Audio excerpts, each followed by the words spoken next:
Long before you guys met me, I was a barista. No, not barrister, a barista. I made coffees, a trade or profession that I'm actually very proud of and used to do it daily. At the ripe age of 13, I got my first job as I was told to pay my own way in life. I became a basketball referee, but when I hit my final year in high school and started to party more, consume copious amounts of alcohol, which I had to pay for in between crazy study sessions, one Saturday a week refereeing basketball didn't quite cut the mustard. So I became a barista. 3 times a week, I would get up bright and early with the rest of working Melbourne and make coffees for people. But why am I proud of this trade? Let me put it to you this way. Another name for Melbournians are the latte-drinking, hipster-looking wankers of the world.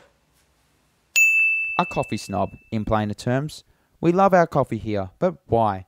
I've attributed this to a massive Italian population and our general Europeanness. If you type Melbourne into Google, the first page to appear is the tourist webpage for the city. And no, this is not a sponsored video. Under attractions, there is a section called cafes. Grab any Melbourne tourist guide and there is usually an entire section dedicated to coffee.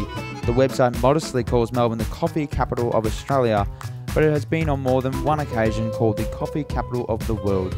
Behind Italy, of course. So what's it like? Well, you find a cafe of your choice, take a seat, and you place your initial order, which is usually a coffee you'd like to start with. Away they go, and in the time it takes for your coffee to arrive, you are swept up in the generally quirky and alternative Melbourne cafes, which line the insides of the city in European laneways with tiny shop openings, or are in surrounding suburbs around the city. Hint, the smaller the cafe, the better the coffee, and generally, the quirkier the cafe, the better the experience.